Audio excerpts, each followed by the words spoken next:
Estamos ao vivo. Estamos ao vivo. Se você está aqui, se você já consegue me ver, me ouvir, por favor, deixa aqui o seu comentário, que eu preciso saber disso para a gente poder continuar. Enquanto isso, vou compartilhar aqui nas nossas redes, no nosso grupo de WhatsApp, para todo mundo poder participar com a gente. Vamos lá. Olha só, já vi que o Felipe foi o primeiro a chegar. Pode.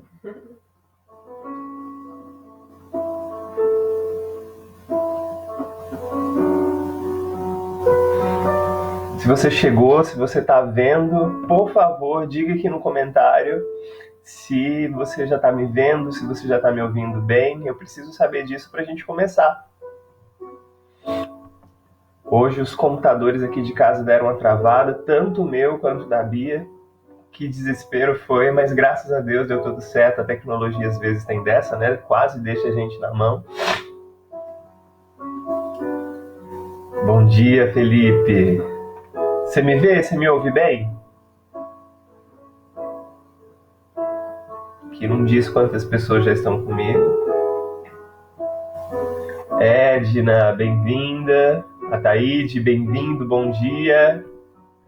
Gina. Vocês estão me ouvindo, gente?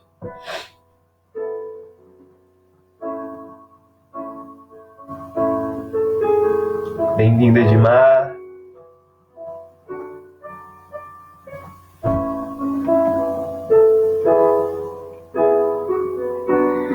Tereza, bom dia, bem-vinda. Isso aí, que bom que o pessoal já está chegando.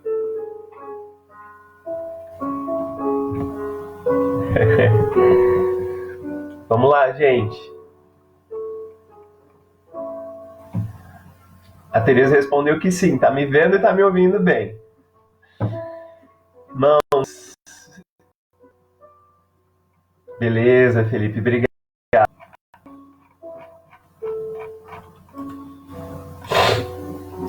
Bom, gente, que a gente está aqui juntos novamente para mais uma escola bíblica. Sejam bem-vindos vocês.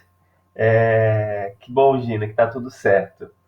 Sejam todos muito bem-vindos. É uma alegria a gente estar reunido aqui juntos nesse ambiente virtual, nessa comunidade virtual que a gente criou, porque é muito difícil, né, a gente ficar separado já por tanto tempo, já algumas semanas a gente está se encontrando aqui virtualmente, mas é muito bom poder entrar ao vivo e ver aqui do lado nos comentários a reação de vocês, a interação de vocês. A gente sente muita falta do calor humano, do quanto é gostoso estarmos juntos, estarmos próximos um do outro, mas mesmo vendo aqui a interação de vocês, as reações de vocês, é bom saber que como igreja a gente tem feito o nosso esforço e a nossa parte para permanecermos juntos nesses tempos tão difíceis, não é verdade? Eu sei que você tem orado por esse momento que o nosso país, que o mundo inteiro tem enfrentado. Eu sei que você tem clamado a Deus por misericórdia, mas eu quero te encorajar. Na semana passada, no domingo passado, nós tivemos um tempo de jejum e oração que a nossa igreja, a Igreja Presbiteriana do Brasil, proclamou, mas nesses tempos de isolamento social eu quero te conclamar a não se esquecer de dobrar os seus joelhos, de rasgar o seu coração diante do Senhor, clamando por misericórdia, pela intervenção dele sobre a nossa nação, sobre a vida do nosso povo, sobre tantas pessoas que serão impactadas não apenas pelas consequências desse vírus, mas serão impactadas também por aquilo que virá depois, né? Provavelmente uma recessão econômica sem precedentes, que no nome de Jesus misericórdia seja derramada sobre a nossa vida, para que como igreja a gente tenha condições de sermos luz, de sermos sal e de manifestarmos a glória de Cristo para esse mundo. Eu vi aqui que mais algumas pessoas chegaram. João, bem-vindo, cara. Que bom que você está aqui. Cezinha, bem-vindo. Bom dia para todos vocês. Hoje é dia do Senhor. Hoje é o dia em que a igreja, o povo do Senhor ao redor do mundo, de tantas formas, tira para se reunir, para celebrar a vitória de Jesus sobre a morte e a ressurreição dele. E como dia do Senhor que é, a gente já está reunido aqui na nossa escola bíblica, nossa escola dominical, mas eu quero te lembrar que às 19h30 hoje, no YouTube, nós teremos a transmissão do nosso culto. Temos feito o nosso culto e transmitido ele pelo YouTube para que você possa ver. A nossa igreja criou um canal, só que esse canal precisa de inscrições para que ele consiga transmitir o culto ao vivo. Então se inscreva lá, por favor. Enquanto a gente não consegue esse número de inscrições necessário, ainda está sendo transmitido pelo meu canal pessoal, mas logo depois que o culto acabar, você já vai poder conferir ele no canal do YouTube da igreja. Por favor, se inscreva lá. Vamos fazer isso para que o canal da nossa igreja cresça, para que os nossos trabalhos sejam divulgados e para que mais pessoas conheçam o Evangelho através daquilo que tem sido feito na nossa igreja. Eu creio de verdade que aquilo que nós temos feito como povo do Senhor tem a capacidade de alcançar tantas pessoas na nossa cidade, tantas pessoas ao nosso redor. Então compartilhe as coisas boas que são postadas nas nossas redes sociais, no nosso canal do YouTube. Acompanhe os nossos trabalhos. Hoje também a gente vai lançar logo depois aqui da Escola Dominical um teaser. O teaser é como se fosse um trailer sobre o que vai acontecer para as nossas crianças. As nossas crianças até agora estão sem programação, porque a gente não tem se encontrado, mas a tia Leia, ela sentou, se debruçou sobre alguns materiais e tem preparado para a gente algo muito legal para que as crianças possam também participar e não deixarem de cultuar, não deixarem de receber a mensagem do Senhor em linguagem própria para elas. Então fiquem atentos, a gente vai colocar no nosso grupo do WhatsApp, vamos colocar aqui no Facebook o trailerzinho do que vai acontecer com as crianças a partir do domingo que vem. E a tia Leia tem uma surpresa muito legal para as crianças nesse vídeo. Fiquem de olho que daqui a pouco, assim que acabar a escola dominical, esse vídeo vai ser lançado e vocês vão poder acompanhar o que a tia Leia e o Ministério Infantil estão aprontando para a gente. Na nossa página do Face, Bia. Na página do Face, no canal do YouTube e no grupo de WhatsApp vai ser colocado para a gente espalhar para o maior número de pessoas. O João está perguntando qual é o nome do canal. Você vai procurar, João, Igreja Presbiteriana de Vila Hortência. E aí é só procurar lá que vai aparecer para você. É um canal que tem a logo da nossa igreja com um fundo azul. Você vai achar, tem 30 e poucos inscritos. Por favor, compartilhem. Por favor, mandem para um maior número de pessoas que vocês podem. Compartilhem com o contato de vocês. Compartilhem também essa live que está acontecendo agora. Faz isso agora. Manda para todo mundo, para que outras pessoas, quem ainda está dormindo, possa acompanhar a nossa escola bíblica, possa estar com a gente. Todo mundo já está me vendo, todo mundo já está me ouvindo. Vamos começar a nossa escola bíblica. Antes de tudo, eu queria orar. Queria agradecer a Deus por esse tempo que nós estamos aqui passando juntos. E depois a gente vai cantar o hino. Por isso que a Bia está aqui do meu lado, né, Bia? Vamos orar? Senhor, eu te agradeço porque o Senhor é um Deus bom, um Deus amoroso, um Deus providente, um Deus que cuida de nós em cada uma das nossas necessidades. Pai, eu te louvo porque em meio a tanta loucura que o nosso mundo tem vivido, nós podemos desfrutar e testificar do cuidado do Senhor para conosco, do cuidado do Senhor sobre nós e sobre a nossa família.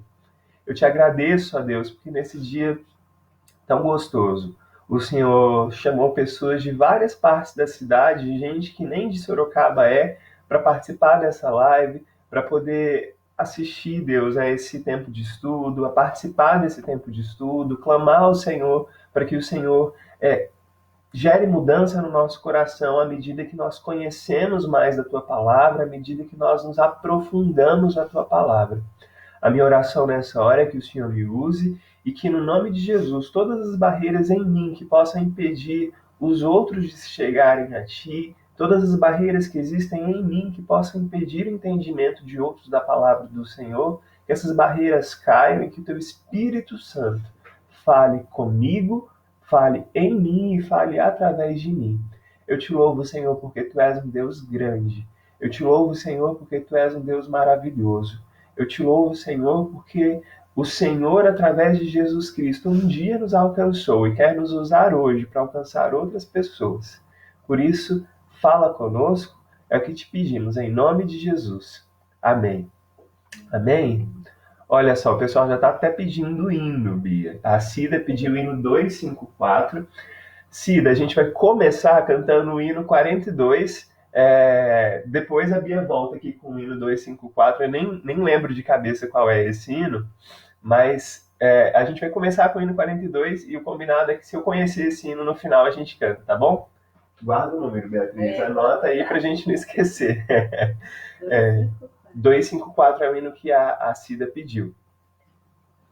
Beleza, gente? Vamos lá? Vamos cantar? Você que está com o seminário aí próximo de você, é o hino O Grande Amor de Deus, hino de número 42 do nosso cenário, Novo Cântico. Pode.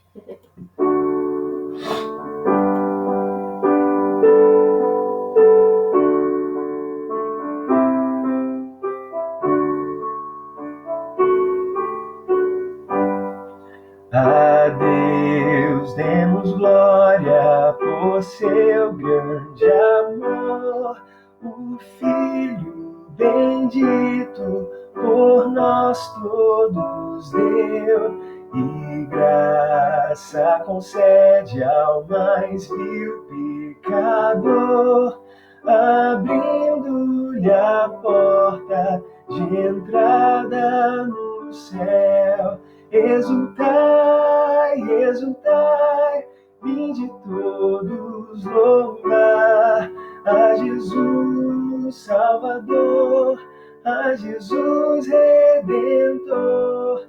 A Deus demos glória, porquanto do céu seu Filho bendito por nós todos deu.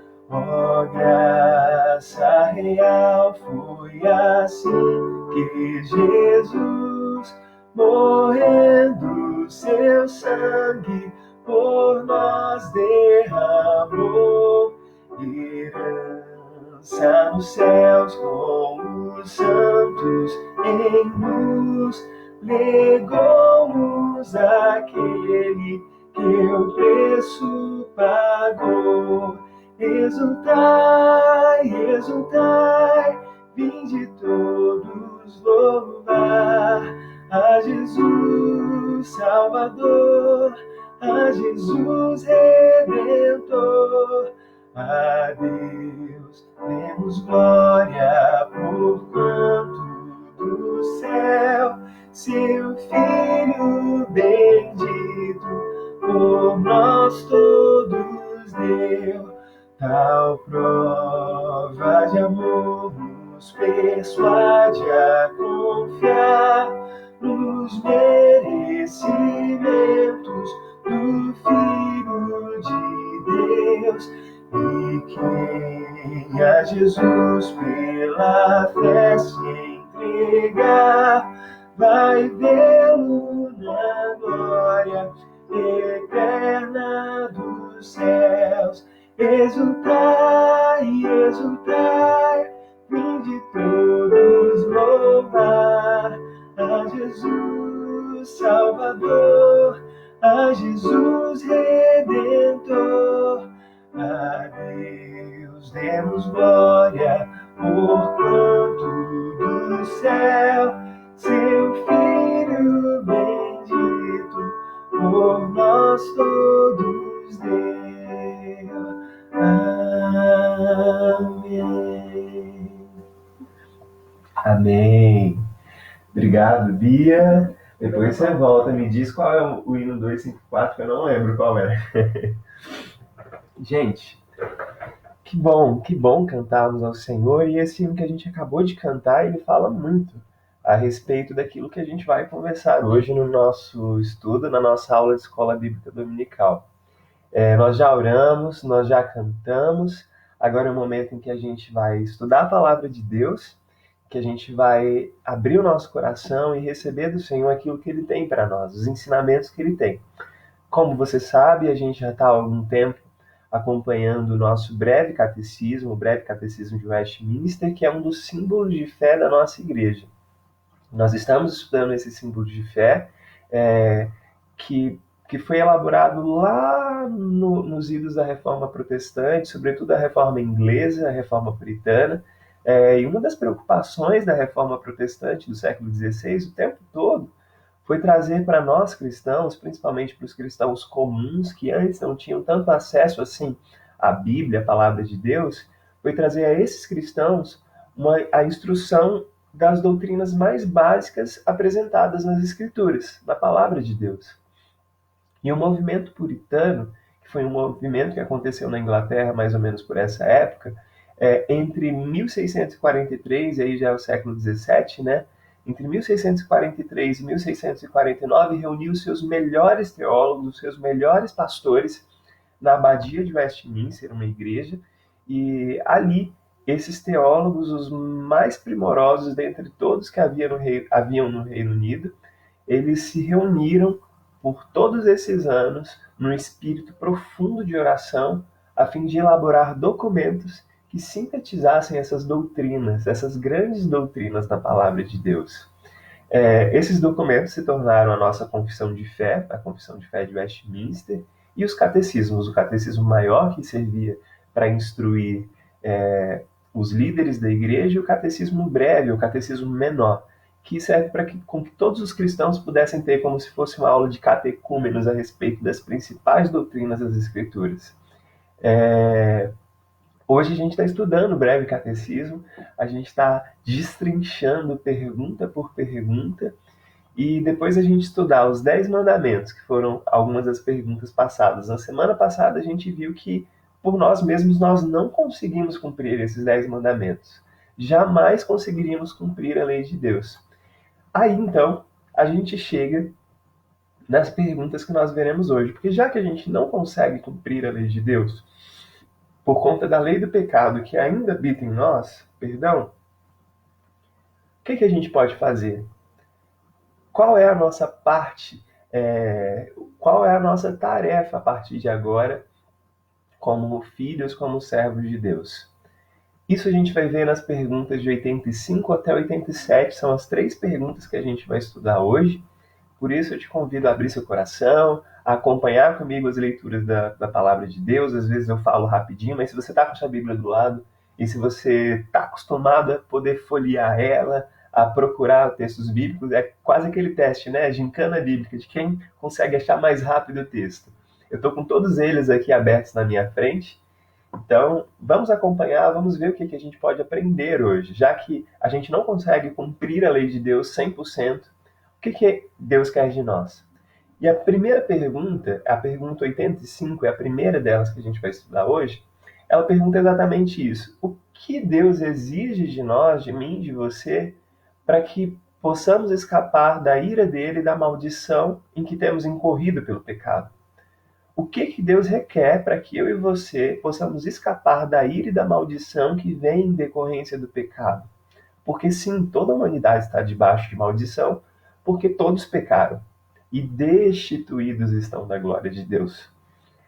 A resposta que o breve catecismo dá para a gente a essa pergunta é que para escaparmos da ira e da maldição de Deus, que ira e maldição que vem em decorrência do nosso pecado, Deus exige de mim e de você fé em Jesus Cristo. E não apenas essa fé Deus exige, além da fé, arrependimento para a vida, com o uso diligente de todos os meios exteriores pelos quais Cristo comunica as bênçãos da redenção para nós. A gente vai por partes, mas o que Deus exige de nós para que nós sejamos livres da ira e maldição por conta do pecado? Primeira coisa que Deus exige é a fé em Jesus Cristo, e depois ele exige o arrependimento para a vida. E daí, depois de exigir essas duas coisas, a gente precisa usar diligentemente, usar de forma certinha, usar com muita perseverança, com muito afinco no nosso coração, os meios pelos quais Cristo nos comunica as bênçãos da redenção. Existem meios com os quais Deus comunica para a gente a bênção da redenção. E a gente vai ver isso mais para frente. Hoje a gente vai se restringir às 2 primeiras partes. Deus exige de nós fé em Jesus Cristo e arrependimento para a vida. São essas as duas coisas que a gente vai ver. E o primeiro dos textos é o texto de Atos 20, versículo 21. Eu vou até tomar água para te dar tempo de abrir. Atos, capítulo 20, versículo 21.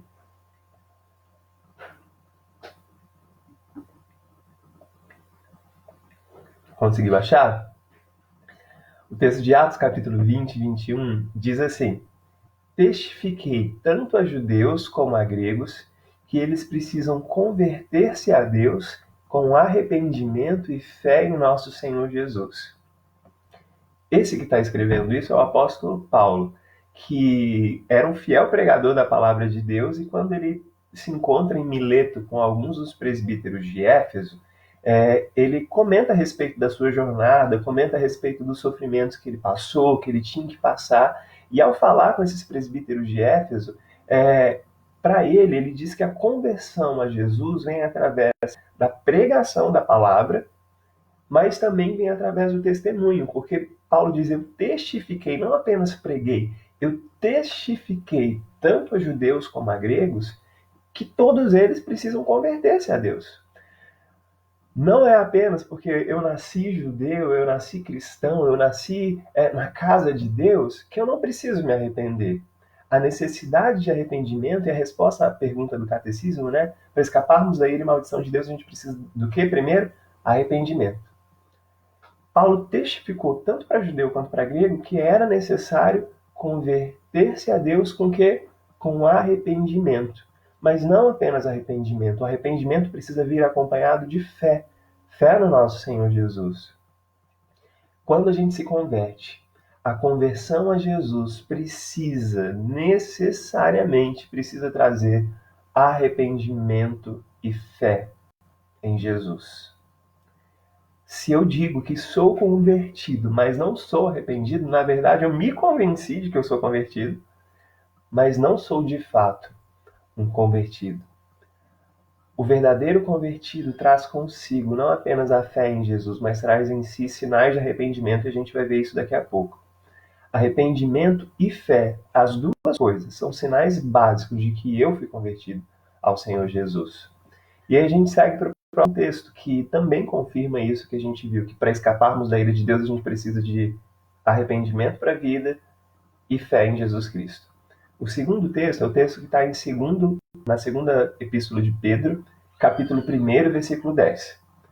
Segunda de Pedro 1, versículo 10. Olha só o que o apóstolo Pedro escreve na sua epístola. Portanto, irmãos, empenhem-se ainda mais para consolidar o chamado e a eleição de vocês, pois se agirem desta forma, jamais tropeçarão.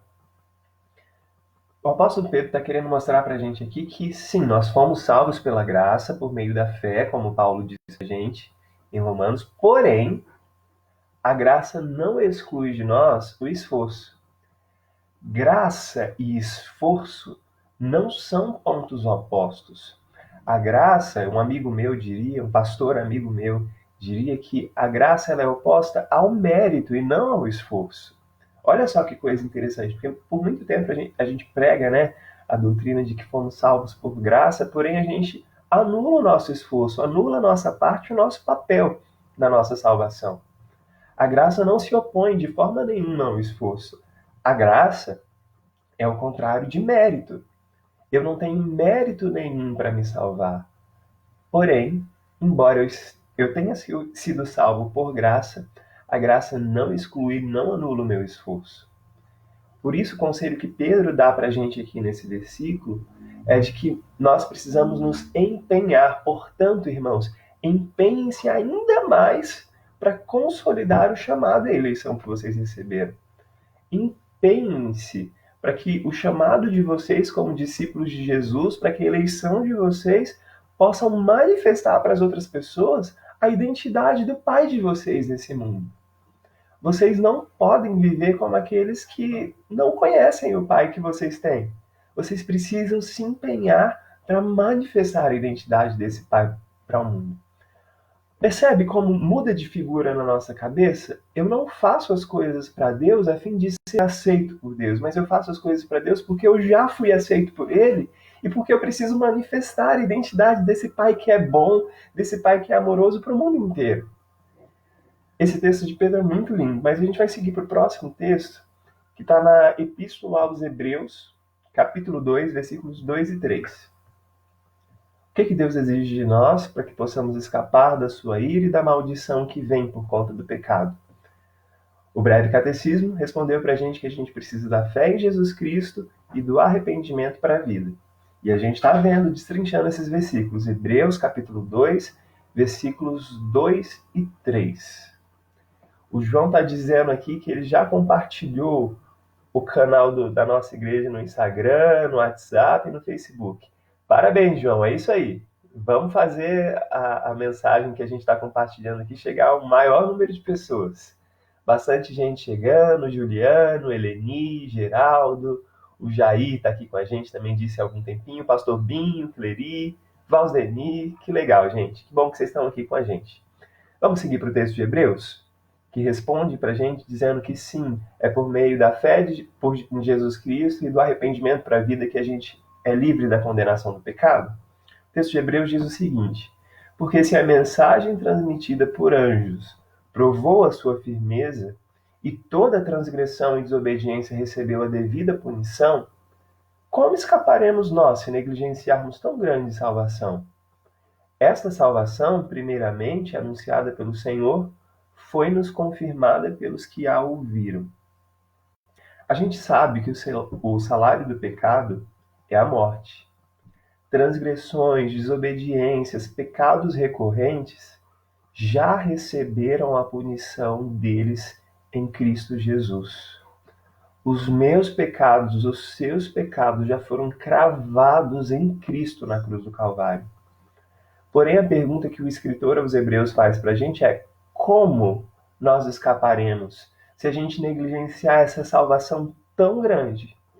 Como nós escaparemos da condenação eterna, da justa condenação pelos nossos pecados, se nós negligenciarmos o fato de que as nossas transgressões já foram cravadas em Jesus Cristo? Sim, irmãos, porque existem muitas pessoas hoje que negligenciam essa salvação e acham que é por méritos que elas vão conseguir a salvação em Jesus. Não, não é por mérito, é por graça.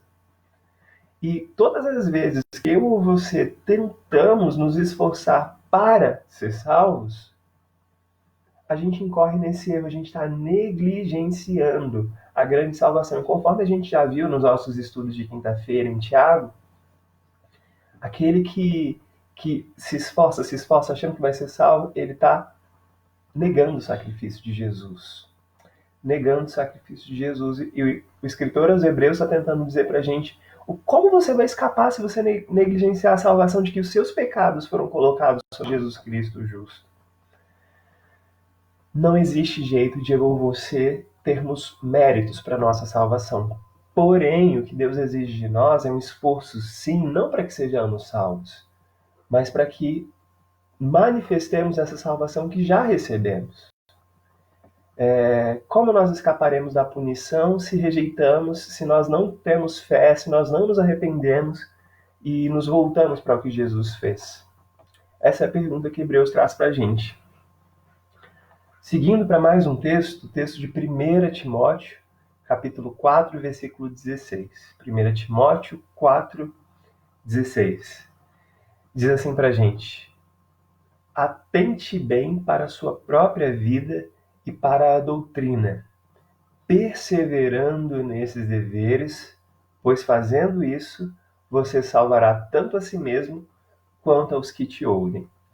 Olha só, o apóstolo Paulo está escrevendo para o jovem pastor Timóteo, e aqui nessa carta que Paulo escreve a Timóteo, a primeira delas que chegou até a gente, Paulo adverte o jovem pastor a perseverar. 1 Timóteo 4,16. Atente bem para a sua própria vida e para a doutrina, perseverando. Perseverando não apenas na doutrina, mas também no cuidado para com as atitudes que Timóteo tinha. Paulo conclamou Timóteo a perseverar na doutrina, na ortodoxia, nas doutrinas corretas, no entendimento correto daquilo que Jesus ensinou para a gente. Porém, Paulo exorta Timóteo também a perseverar na própria vida, atentando para as próprias atitudes, a fim de que as atitudes dele não contradissessem tudo aquilo que ele prega. Isso não. E Paulo vai mais além, né? Que ao perseverar na doutrina e perseverar numa vida correta, numa conduta correta, isso não apenas salvaria Timóteo de uma vida de erro, mas salvaria também muitas outras pessoas que vissem ele de uma vida de erro. Irmãos, a gente tem um papel extraordinário nesse mundo, que é vivermos a vida que Jesus tem pra gente, conquistou pra gente. E ao viver uma vida correta, uma vida livre de erro, porque o que Paulo diz, você vai salvar tanto a si mesmo quanto os outros que te ouvem, quando a gente vive uma vida correta, a gente está salvando não apenas a nós mesmos de uma vida de erro, mas está salvando outras pessoas, que ao olharem para a nossa vida, ao olharem para a aplicação correta daquilo que recebemos de Jesus, essas pessoas vão querer ser transformadas também, vão querer viver uma vida correta, uma vida justa diante de Deus. Você já parou para pensar no dever que você tem como cristão de mostrar ao mundo como se deve viver? Esse era o papel de Israel, da nação de Israel. Lá no Antigo Testamento, eles deveriam ser luz para todas as outras nações. Israel que foi colocado em Canaã para brilhar a luz de Deus para os outros povos, só que Israel fracassou, Israel falhou nisso. Hoje nós somos o Israel de Deus. E a pergunta que fica, será que como Israel de Deus, cujo papel é manifestar a glória de Deus para as nações, será que a gente tem vivido de forma correta ou será que nós temos falhado em manifestar a vida de fé e pureza que Deus quer que nós vivamos e manifestemos para as outras pessoas? Fica a pergunta. Fica a pergunta aí pra gente. Que Deus nos ajude, não é verdade? Daí a gente sai da pergunta 85 e vai para a pergunta 86 do Catecismo. A pergunta 85 quis saber o que Deus exige de nós para que possamos escapar da ira e maldição, fé em Jesus Cristo e arrependimento. A pergunta 86 pergunta o que é essa fé em Jesus Cristo? A gente vai destrinchar ela agora. A breve Catecismo diz pra gente, responde à pergunta 86, o que é a fé em Jesus Cristo? Diz assim pra gente: fé em Jesus Cristo é uma graça salvadora pela qual o recebemos e confiamos só nele, em Jesus, para a salvação, como ele nos é oferecido. O que é a fé em Jesus? Fé em Jesus é uma graça salvadora através da qual nós recebemos e confiamos em Jesus do jeito que ele nos é oferecido. Se você está com sua Bíblia aí, abra em Atos, capítulo 16, por favor.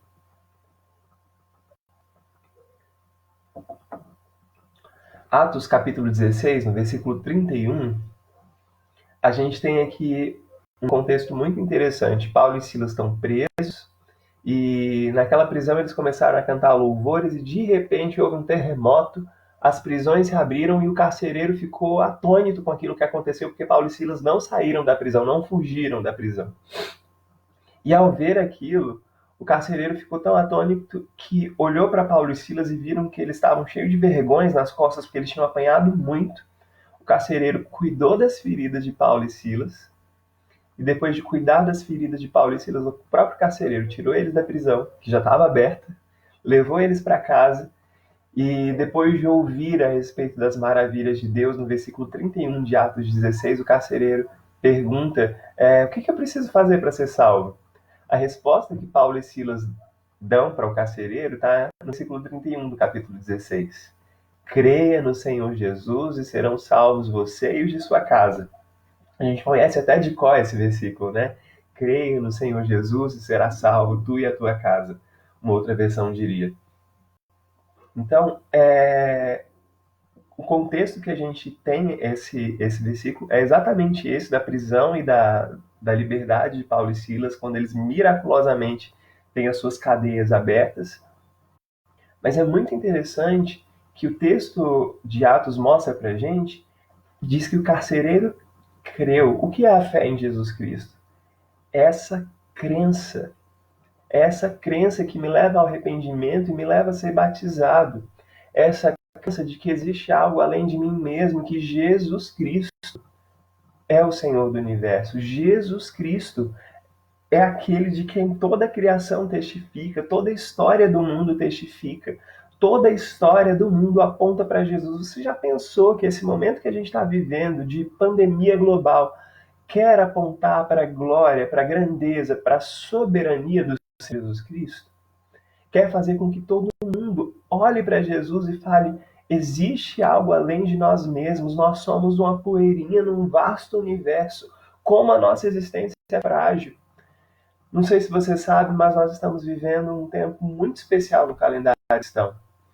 Cristãos de todo o mundo têm celebrado nesses dias que antecedem a Páscoa a Quaresma. E a Quaresma não é uma tradição católica, é uma tradição cristã. Cristã. Toda a cristandade celebra ela. A Quaresma serve para nos lembrar que nós somos pó, que nós viemos do pó e que para o pó nós voltaremos. E nessa pergunta 86, o que é em Jesus Cristo? Fé é essa graça salvadora, esse reconhecimento de que eu olho para Cristo e falo: meu Deus, como eu sou tão pequeno, como eu sou pó, como eu sou uma poeirinha no vasto universo, como eu sou uma gota nesse oceano tão grande.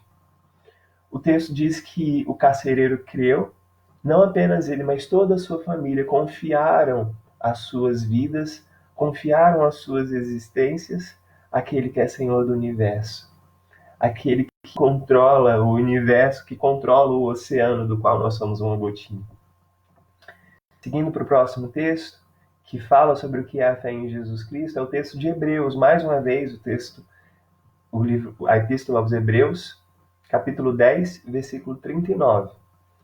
A fé em Jesus Cristo é uma graça salvadora, pela qual nós o recebemos e confiamos nele para a salvação, do jeito que ele nos é oferecido.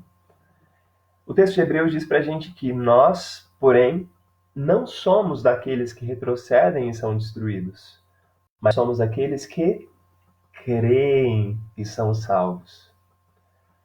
A fé, ao contrário do que muitas pessoas e muitas igrejas pregam hoje em dia, a fé não possui em si um poder místico, um poder que tipo, se você tiver fé, as coisas vão acontecer. Se você tiver fé, que você vai ter aquele carro, aquela casa, você vai ter. Pensamento positivo. Pensa que você vai tomar posse das coisas. Não, a fé não é isso. A fé não é esse poder místico que eu penso e com o poder da minha mente, com o poder das minhas orações, eu tenho tudo aquilo que eu quero. Ao contrário do que essas igrejas pregam, nós não somos salvos por causa da fé. A fé não tem esse poder de nos salvar. Nós somos salvos por graça. Pela graça sois salvos mediante a fé. Ou seja, nós somos salvos por graça. A fé é apenas um instrumento que Deus usa para colocar na gente essa graça, para derramar sobre nós a graça, para que sejamos salvos. A fé é importante, sim, mas a fé não é a causa da nossa salvação. A fé é o instrumento que nos torna salvos. Isso eu aprendi também com um pastor amigo meu, um pastor muito querido. Se a graça é a causa da nossa salvação, a fé é o instrumento por meio do qual nós recebemos essa salvação. Isso é reforçado pelo texto de João, capítulo 1. É o próximo texto que é mostrado para a gente aqui pelo breve catecismo. Olha só o que João 1, versículo 12 diz para a gente. Contudo, aos que o receberam, ou seja, aos que creram em seu nome, é o que João diz, esse parêntese que ele abre, deu-lhes o direito de se tornarem filhos de Deus. A fé em Jesus é essa graça salvadora pela qual nós recebemos e confiamos nele. Aqueles que o receberam, o que é receber o Senhor? João explica para a gente, aos que creram em seu nome. Aqueles que se apossaram do instrumento da fé. Que se apossaram do instrumento da fé, receberam o direito de serem feitos filhos de Deus. Sim, nós somos filhos. E como filhos, nós temos uma responsabilidade nesse mundo. Manifestar as pessoas que estão tão carentes, sobretudo nesses tempos sombrios, pessoas isoladas pela tecnologia, Porque, na verdade, a tecnologia que deveria encurtar distâncias e aproximar as pessoas, na verdade, tem separado tantas delas. Pessoas que têm sido isoladas em suas próprias casas durante esses dias de coronavírus. Nós somos convidados a compartilharmos e manifestarmos a identidade do nosso Pai nesse mundo tão carente de referenciais, nesse mundo em trevas, nesse mundo que precisa do nosso abraço, nesse mundo que precisa do nosso consolo, das nossas palavras de conforto. Aos que receberam Jesus, aos que creram em seu nome, deu-lhes o poder de serem feitos filhos de Deus. O poder de sermos filhos de Deus não é um poder para um uso pessoal, mas é um poder para que manifestemos a outros a identidade do nosso Pai. A gente segue para mais um versículo que corrobora a resposta da pergunta 86. O que é a fé em Jesus Cristo? A fé em Jesus Cristo é uma graça salvadora pela qual nós recebemos e confiamos nele. Texto de Filipenses, capítulo 3, versículos de 7 a 9. O apóstolo Paulo, escrevendo aos Filipenses, diz assim: Mas o que para mim era lucro, passei a considerar perda por causa de Cristo. Mais do que isso, considero tudo como perda comparado com a suprema grandeza do conhecimento de Jesus, de Cristo Jesus, meu Senhor, por cuja causa perdi todas as coisas. E eu as considero como esterco para poder ganhar a Cristo e ser encontrado nele, não tendo a minha própria justiça que procede da lei, mas a justiça que vem mediante a fé em Cristo, a justiça que procede de Deus e se baseia na fé. Filipenses 3, de 7 a 9. Eu queria frisar com vocês aqui aquilo que Paulo fala, não tendo a minha própria justiça que procede da lei, mas tendo a justiça que vem mediante a fé em Jesus Cristo, a justiça que procede de Deus. A fé em Jesus Cristo é essa graça salvadora pela qual nós recebemos ele, pela qual nós confiamos nele para nossa salvação. Meus irmãos, tantas pessoas têm confiado nas suas próprias justiças e não têm confiado em Jesus para sua salvação.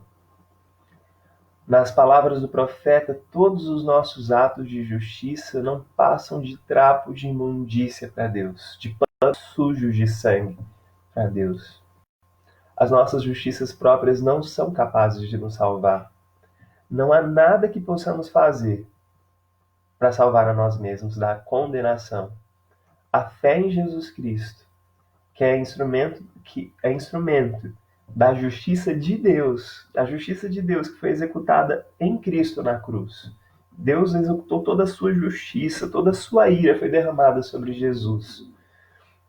Foi derramada para que nós possamos confiar no sacrifício dele e ser salvos, e não confiarmos na nossa justiça, nas obras que nós podemos praticar, obras da lei, como Paulo diz nesse texto aos Filipenses. Ter fé é acreditar que ao abrir mão das minhas obras, ao abrir mão daquilo que eu faço para ser salvo, eu posso abraçar a obra de Cristo. É um abrir mão das minhas obras e um abraçar, um acolher a obra de Cristo. E reconhecer que ela sim é suficiente para me salvar. Aquilo que eu faço não é suficiente, nunca vai ser. Mas a obra de Cristo é. Vocês conseguem entender que as coisas que eu faço não são mérito para minha salvação? Mas as coisas que eu faço são sinais de que eu sou salvo. Eu não faço para ser salvo, eu faço porque sou salvo. E a gente segue para mais um texto, o texto de Apocalipse 22, o último capítulo da Bíblia, versículo 17. O que é a fé em Jesus Cristo? A fé em Jesus Cristo é a graça salvadora por meio da qual recebemos e confiamos em Jesus. Apocalipse 22 diz assim: O Espírito e a noiva dizem, vem. E todo aquele que ouvir, diga, vem. Quem tiver sede, venha. E quem quiser, beba de graça da água da vida. O convite da graça, conforme nos mostra Apocalipse 22, é gratuito. e esse convite é estendido a todos que dela precisam, a todos aqueles que precisam da graça de Deus. O convite da graça é estendido. Nós não somos parte de uma elite espiritual, meus irmãos, mas nós fazemos parte de um exército de moribundos que precisam da graça de alguém que os resgate. O convite da graça é para todos aqueles que têm sede, que precisam beber de graça da água da vida. Existe um escritor que eu gosto muito, Brennan Manning, que diz que todos nós somos mendigos às portas da misericórdia de Deus. Tanto eu quanto você, rico, pobre, negro, branco, brasileiro, asiático, todos nós somos mendigos às portas da misericórdia de Deus. Todos precisamos dessa misericórdia. E essa misericórdia, no último capítulo da Bíblia, é estendida a nós. O Espírito e a noiva dizem: vem. E todo aquele que ouvir essas palavras, diga: vem. Quem tiver sede, venha e beba de graça da água da vida. Precisamos dessa misericórdia. Por nós mesmos, nós não conseguimos nos salvar. Aí a gente segue para a última pergunta que a gente vai analisar hoje, a pergunta 87. Já que a gente viu o que é a fé em Jesus Cristo, o que seria então o arrependimento para a vida? E vamos voltar aqui para a pergunta 85. O que Deus exige de nós para que a gente possa escapar da condenação, da ira e maldição? Fé em Jesus Cristo. Acabamos de ver na pergunta 86. E agora a gente vai ver o que é esse arrependimento para a vida. A resposta que o breve catecismo dá para a gente sobre o que é arrependimento para a vida diz que arrependimento para a vida é uma graça salvadora pela qual o pecador, tendo um verdadeiro sentimento do seu pecado e percepção da misericórdia de Deus em Cristo, se enche de tristeza e de horror pelos seus pecados, abandona esses pecados e volta para Deus inteiramente resolvido a prestar-lhe nova obediência. Uma resposta grande de várias linhas aqui.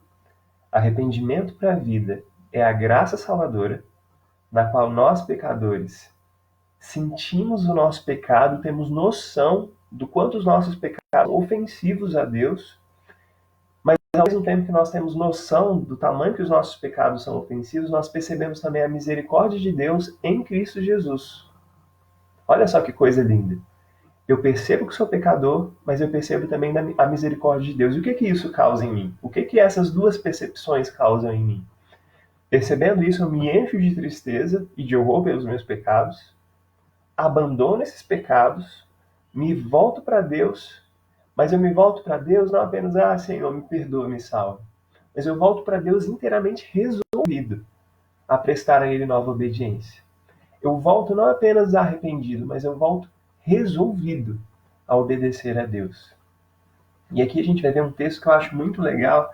Se você está com sua Bíblia, por favor, abra ela, e se você tiver com a caneta do seu lado também, permaneça com a Bíblia aberta e com a caneta, 2 Coríntios capítulo 7, porque você vai precisar grifar várias coisas muito interessantes nesse texto de 2 Coríntios. 2 Coríntios 7, 10. Deixa eu só falar aqui, o pastor Assis, há 20 minutos atrás, disse: bom dia, Deus fale ao nosso coração. O Cantídio chegou aqui agora também, bem-vindo, Cantídio, Deus abençoe. O que é o arrependimento para a vida? Arrependimento para a vida é a graça salvadora, pela qual nós, pecadores, reconhecendo o nosso pecado, temos sentimento desse pecado e percepção da misericórdia de Deus. Quando eu percebo o meu pecado e percebo a misericórdia de Deus, o que acontece? Me volto para Cristo cheio de tristeza e horror pelos pecados que cometi, abandono esses pecados, e me volto para Deus. Me volto para Deus com uma resolução de que eu vou obedecer. Vamos para o texto de 2 Coríntios, capítulo 7, versículo 10? Olha só o que o texto diz para a gente. Vejam que essa tristeza, segundo Deus, produziu em vocês. Que dedicação, que desculpas, que indignação, que temor, que saudade, que preocupação, que desejo de ver a justiça feita. Em tudo, vocês se mostraram inocentes a esse respeito. O arrependimento para a vida é essa graça salvadora que gera um horror pelo meu pecado, mas essa tristeza segundo Deus, conforme 2 Coríntios diz, eu grifei aqui, o que a tristeza segundo Deus produziu na gente? O que a tristeza segundo Deus, esse arrependimento para a vida deve produzir em nós? Uma dedicação maior, essa foi uma palavra que eu grifei. As desculpas, uma indignação por conta do meu próprio pecado e do pecado que a gente tem cometido como igreja, como nação. Tantas vezes existem pecados institucionais que a gente comete como povo. Olha só o que mais produziu. Produziu, além de dedicação, desculpas, indignação, produziu também temor diante de Deus. Produziu saudade de Deus. Produziu preocupação. Produziu o desejo de ver a justiça feita. Quando a gente tem essa tristeza segundo Deus, a conclusão do versículo 10 é que em tudo isso nós nos mostramos inocentes.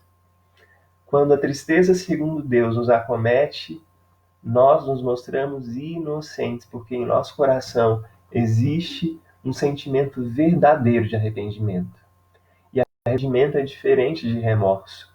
O remorso me deixa parado, paralisado, inerte, não me faz reagir diante do meu pecado. Por outro lado, a tristeza segundo Deus, o arrependimento, traz vida. O arrependimento, essa tristeza segundo Deus, produz algo dentro de mim. Produz essa dedicação, essa saudade de Deus, essa preocupação para com o próximo, esse desejo de ver a justiça ser feita. O verdadeiro arrependimento e a verdadeira conversão precisam nos mover à ação. Não podem nos deixar parados. Eles precisam produzir em nós sentimentos e ações que mostrem ao mundo que já fomos inocentados e limpos do nosso estado de pecado, do nosso estado de rebeldia contra Deus. Isso é muito lindo, meus irmãos. Que no nome de Jesus sejamos acometidos todos os dias por essa tristeza segundo Deus, essa tristeza que gera vida na gente, que nos faz nos tornar mais vivos. Vocês estão comigo? Vocês estão acompanhando isso aqui? Por favor, gente, reajam nos comentários, que eu estou aqui olhando para ver se vocês continuam comigo, se vocês permanecem aqui, tá bom? A gente está chegando quase no final, falta um pouquinho. O segundo texto, o próximo texto, é o texto de Atos capítulo 2, versículo 37. Olha só o que esse texto diz para a gente. Quando ouviram isso, seus corações ficaram aflitos. E eles perguntaram a Pedro e aos outros apóstolos: irmãos, o que faremos? O contexto desse texto de Atos aqui é Pentecostes, depois da pregação de Pedro, quando eles ouvem a pregação de Pedro, a exposição magistral do Evangelho. Aquelas pessoas que ouvem, elas ficam com o coração aflito, é o que o texto de Atos 2,37 diz pra gente.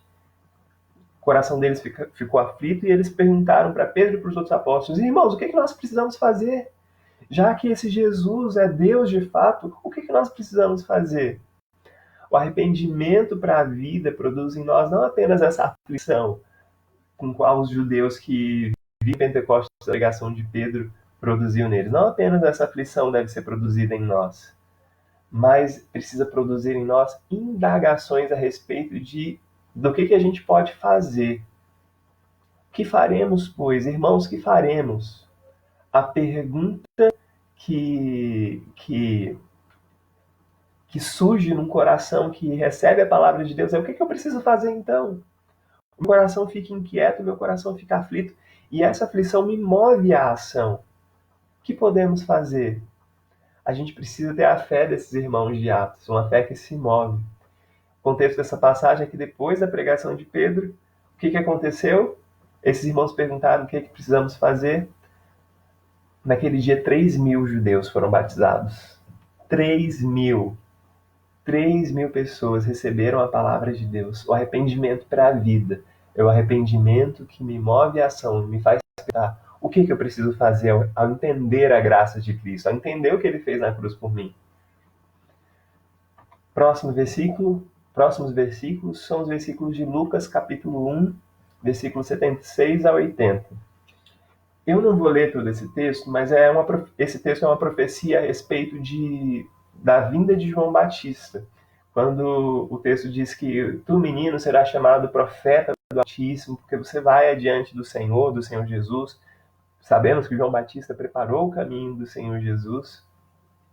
E o que esse texto diz que João Batista, o pregador de arrependimento, porque sabemos que João Batista pregava no deserto arrependimento e pessoas de todas as partes vinham para receber esse batismo de João, para se arrependerem dos seus pecados. O que esse batismo trazia era o conhecimento da salvação, é o que o texto de Lucas 1, de 76 a 80 diz, conhecimento da salvação mediante o perdão dos pecados por causa das misericórdias de Deus. A salvação que nós recebemos de Jesus vem para nos trazer, sim, um arrependimento, mas também um conhecimento da salvação mediante o perdão dos nossos pecados. A salvação que recebemos, o conhecimento dessa salvação, vem para guiar os nossos pés no caminho da paz. É o que diz esse texto de Lucas. Seus pés têm trilhado esse caminho? O caminho do conhecimento da salvação, o caminho do perdão dos pecados de Deus e o caminho que nos guia, que guia os nossos pés no caminho da paz? Temos trilhado esse caminho? Temos procurado no nosso dia a dia, depois de nos arrependermos, porque o arrependimento precisa nos mover à ação, não é verdade? Esse arrependimento tem me movido a trilhar o caminho da paz? Tem me movido a conhecer mais a salvação que eu já recebi em Jesus? Mais um versículo, Jeremias, capítulo 31, 18 e 19. Esse é o penúltimo, a gente já está chegando ao final. O texto de Jeremias diz assim para a gente: ouvi claramente Efraim lamentando-se. Tu me disciplinaste como a um bezerro indomado, e fui disciplinado. Traze-me de volta, e voltarei, porque tu és o Senhor, o meu Deus. De fato, depois de desviar-me, eu me arrependi. Depois que entendi, bati no meu peito. Estou envergonhado e humilhado, porque trago sobre mim a desgraça da minha juventude. Esse texto de Jeremias, a profecia sobre Efraim lamentando-se por conta dos seus pecados, mostra para a gente que o arrependimento verdadeiro, o arrependimento que Efraim precisava demonstrar aqui, vem acompanhado de sinais internos, não apenas no arrependimento que eu me convenço de que estou errado, mas vem acompanhado também de sinais externos de que estamos realmente arrependidos. Um exemplo muito claro é quando um marido pisa na bola com a esposa, por exemplo, né? Quando eu me arrependo, faço alguma coisa errada, machuco a Bia, e daí o que a Bia quer saber não é que eu estou arrependido no meu coração. O que a Bia quer é que eu demonstre esse arrependimento, que eu peça desculpas para ela, que eu faça uns mimos para ela, que ela quer às vezes também me deixar perceber o quão mal eu fui. O verdadeiro arrependimento é acompanhado de sinais internos, sim, eu me arrependo para mim, mas eu demonstro, eu peço perdão, eu tento reparar o meu erro, seja com quem foi que eu cometi. E aqui no caso do catecismo, ele está tentando nos falar a respeito dos nossos erros em relação a Deus. E esse arrependimento que traz vida. O arrependimento que traz vida é essa graça salvadora na qual eu reconheço o meu pecado, reconheço a misericórdia de Deus sobre o meu pecado, me encho de tristeza e horror por conta do pecado que eu cometi, mas essa convicção me move a uma ação, me move a atos exteriores. O que Jeremias quer mostrar para a gente é que não apenas um arrependimento de coração. O arrependimento que eu tenho no meu coração precisa se externar em sinais concretos. Por fim, o texto de Romanos 6,18 diz: vocês já foram libertados do pecado e tornaram-se escravos da justiça. Somos escravos da justiça. Gente, tornar-se escravo do pecado é viver debaixo do tacão opressor de um sistema que nos aprisiona cada vez mais. Por outro lado, tornar-se escravo da justiça é, na verdade, tornar-se livre. Todas as vezes que eu me submeto à justiça, e à justiça de Deus, que foi executada em Jesus, eu me torno livre. Ser escravo da justiça, a justiça que foi imputada em Jesus, que recebeu a punição pelos meus e pelos seus pecados, é tornar-se livre de não precisar mais receber a condenação. O pecado era um tirano sobre nós, por outro lado, a justiça de Deus, a justiça manifestada em Jesus, é uma justiça que nos liberta. O que é o arrependimento para a vida? É confiar, é demonstrar o meu arrependimento e reconhecer que eu fui libertado do pecado e me tornei escravo da justiça. Que coisa maravilhosa, não é verdade? Que Deus te abençoe, que Deus me abençoe, que Deus nos ajude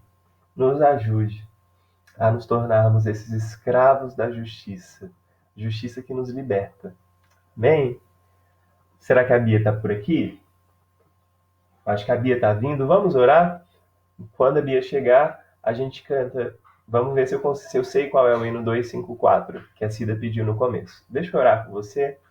Senhor, eu te agradeço por esse tempo de estudo da tua palavra. Eu te agradeço porque o Senhor está conosco, o Senhor está no meio de nós. Que o Senhor abençoe os meus irmãos e que essa palavra tenha sido proveitosa para o coração deles. Nos ajude, Deus, durante esse dia, que os nossos olhos e o nosso coração estejam voltados para o Senhor. Que o Senhor não nos deixe desviar, que nesse tempo, Deus, em que estamos longe fisicamente, que a gente não se esfrie, que o nosso amor pelo Senhor, que o nosso amor pela igreja do Senhor se esfrie, mas que o Senhor aqueça os nossos corações e nos dê saudade de estarmos juntos, de estarmos na reunião, na Assembleia dos Santos. Embora estejamos aqui na Assembleia de Santos, mesmo que virtualmente, queremos estar presencialmente, Senhor, para celebrar, para ouvir o som da tua igreja cantando os teus altos louvores. Senhor, nessa hora eu quero te pedir por proteção e por livramento para cada um dos meus irmãos. Quero clamar por proteção e por livramento para as suas casas, para os seus parentes, filhos, principalmente para os idosos. Senhor, tem misericórdia, guarda os livros do mal, é o que clamamos em nome de Jesus. Abençoa-nos e prepara o nosso coração para o culto logo mais à noite, que no nome de Jesus estejamos abertos e receptivos àquilo que o Senhor pode fazer e falar conosco. Em nome de Jesus. Amém. E amém. Vamos aqui o hino 254, Bia. Eu vou pegar. Nosso Deus, 254. Eu vou precisar da letra É isso, aqui. né? Eu acho que é o Sossegai. Vamos lá, vamos cantar. Hino do Sossegai. Deixa eu abrir meu aplicativo binário, se eu tiver aqui.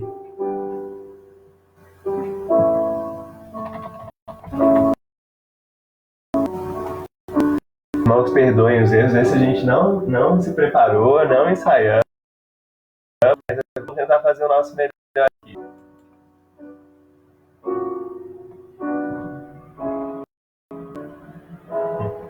Vamos cantar, gente.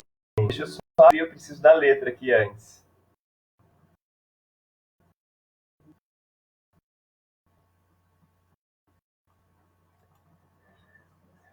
Um minutinho, irmão. Aqui abriu. Vamos cantar juntos? Sossegai?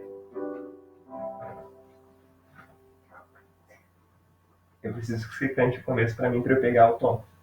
Então, justamente.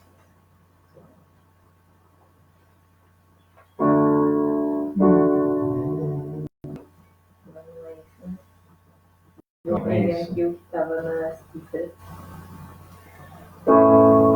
A gente está pegando ainda, então se você quiser acompanhar com a gente. É isso. Tá, beleza. Vamos ver se eu consigo cantar. Mestre, o mar se revolta e as ondas dão pavor. O céu se reveste de trevas, não temos um Salvador. Não se te dá que morramos, podes assim dormir. Se a cada momento nos vemos, já prestes a surgir, as ondas atendem ao meu mandar. Sossegai, seja o encapelado mar, a ira dos homens, o gênio do mal, tais águas não podem a naufragar, que leva ao Senhor, Rei do céu e mar. Pois todos ouvem o meu andar, sossegai, sossegai, convosco estou para vos guardar, sossegai. Mestre, tão grande tristeza me quer hoje consumir, na dor que perturba minha alma, te imploro, vem me acudir, de ondas do mal que me encobrem, quem me virá valer? Não tardes, bom mestre, estou quase a perecer. As ondas atendem ao meu mandar, sossegai. Seja o encapelado mar, a ira dos homens, o gênio do mal, tais águas não podem a naufragar, que leva ao Senhor, Rei dos céus e mar. Pois todos ouvem o meu mandar, sossegai, sossegai, convosco estou para vos guardar, sossegai. Mestre, chegou a bonança, em paz vejo o céu e o mar. O meu coração vós acalma, que não poderá findar. Firme ao teu lado, ó Mestre, dono da terra e céu, eu hei de chegar bem seguro ao porto destino meu. As ondas atendem ao meu mandar, sossegai. Seja o encapelado mar, a ira dos homens, o gênio do mal, as águas não podem a naufragar, que leva ao Senhor, Rei dos céus e mar. Pois todos ouvem ao meu mandar, sossegai, sossegai, convosco estou para vos salvar, sossegai. Deu certo!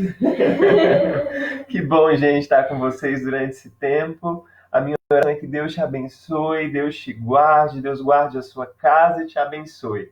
Te guarde em segurança até o nosso próximo encontro, que será hoje à noite, e até o nosso próximo encontro presencial. Que saudade de estarmos juntos, mas permaneceremos unidos aqui na nossa comunidade online, nos nossos grupos de WhatsApp. Vamos nos fortalecer e nos manter unidos durante esse tempo. Deus te abençoe, um abraço, bom almoço e boa quarentena. Até logo mais à noite.